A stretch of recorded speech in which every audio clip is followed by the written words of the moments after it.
ইতালিতে অবৈধভাবে সবচেয়ে বেশি ঢুকেছে বাংলাদেশিরা। স্বপ্নের ইউরোপের পৌঁছানোর আশায় বাংলাদেশের তরুণরা ভূমধ্যসাগর পাড়ি দিয়ে ইতালিতে ঢুকছে।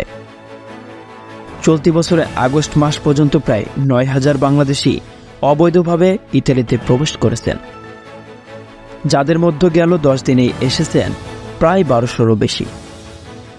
লিবিয়া, তিউনিসিয়া থেকে ভূমধ্যসাগর পাড়ি দিয়ে অবৈধ পথে প্রতি বছর ইতালিতে প্রবেশ করেন হাজার হাজার অভিবাসন প্রত্যাশী। এসব অনুপ্রবেশকারীদের জন্য উল্লেখযোগ্য সংখ্যক বাংলাদেশি নাগরিক প্রমাণ পাওয়া যায়।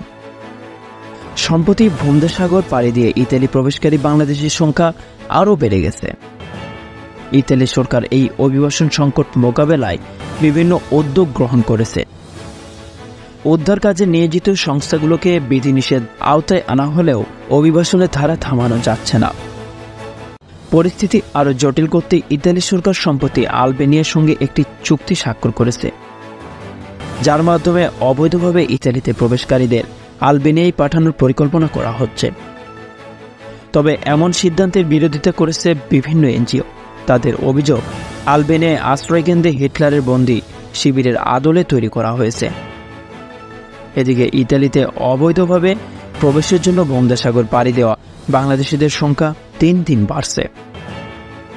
এই ঝুঁকিপূর্ণ যাত্রায় অনেকেই জীবন হারাচ্ছেন। ইতালিতে বসবাসরত বাংলাদেশিরা এই অবৈধ পথ পরিহার করার আহ্বান জানিয়েছেন। এর আগে গত ৮ মাসে ইতালিতে ভূমধ্যসাগর পাড়ি দিয়ে আগত ৩৯,৫৬৬ জনের মধ্যে ৮,০৬১ জন বাংলাদেশি রয়েছেন। এটি একটি উদ্বেগজনক পরিস্থিতি। সংবাদের এ পর্যন্তই। পরবর্তী নিউজ আপডেট পেতে আমাদের সাথেই থাকুন। ধন্যবাদ।